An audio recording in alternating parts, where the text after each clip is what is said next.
Hi guys, so Angela Rayner, the Deputy Prime Minister, is in a bit of hot water at the minute over a house purchase. Now, some people are accusing her of hypocrisy, while others are saying there should be no cap on aspiration. Now, Marina Purkiss, a political commentator, weighed in on this, and while I agree with about 99% of what Marina says, there's this 1% that has me thinking a different way. Have a listen. I mean, where is the hypocrisy here, if anywhere, for you? Great question.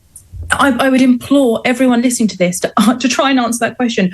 Where is the hypocrisy? And the thing that really baffles me about the media landscape is they never bring up the really interesting bits here, because that second home premium policy that people are saying is hers, she's pushed it through, that was Rishi Sunak's policy when he was PM, brought in under Boris Johnson's levelling up plan. And yet it somehow falls at the door of the working class woman who did all right for herself. And by the way, they're chucking in Admiralty House as if this is another one of her properties. This is her grace and favour house. Just like Dominic Raab, as Rishi Sunak's deputy PM, used Chevening as his grace and favour house.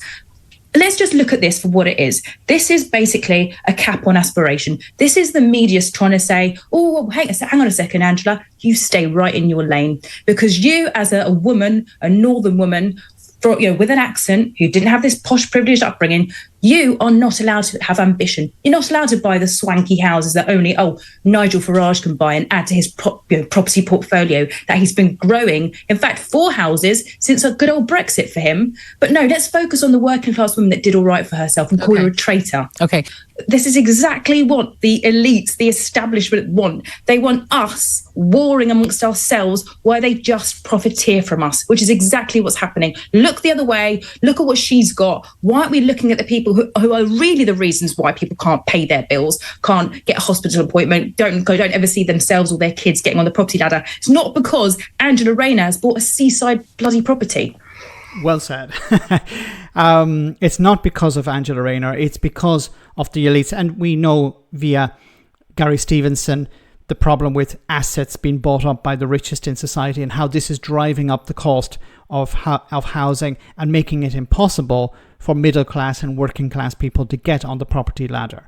So the focus should be on where the real problem is, not on Angela Rayner. This is where I'm in complete agreement. There's nothing wrong with Angela Rayner aspiring to have something more than she has. Some people are making parallels with John Prescott, who wanted to have 2 Jaguars, I believe, or at least 1 anyway, when he was a kid growing up and when he was a young man. Before he got into politics, it was his goal in life to have a Jaguar. And eventually, when he became successful in politics and he'd done well for himself economically, he bought one.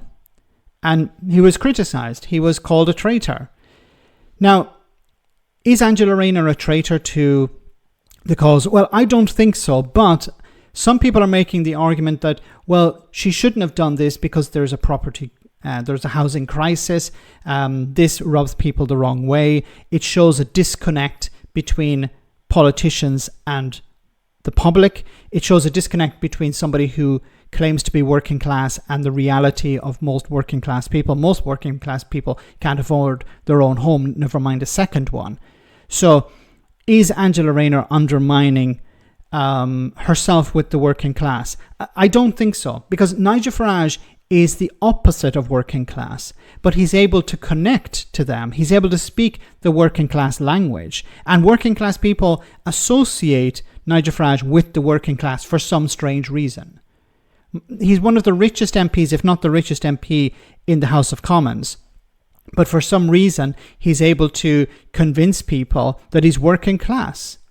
He's a guy down the pub having a pint and a cigarette. He's not upper class. He's not like Jacob Rees-Mogg. He's able to connect with people. And I think this is a bit of a storm in a teacup.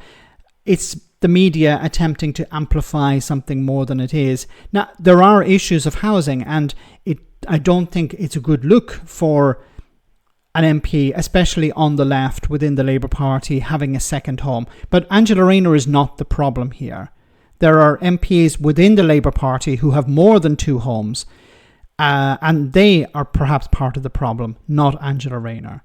So while I'm in pretty much complete agreement with Marina Purkiss here, I think there is an issue of optics, but maybe it's not really a problem. Let me know in the comment section, guys, what you think, and I'll see you in the next video.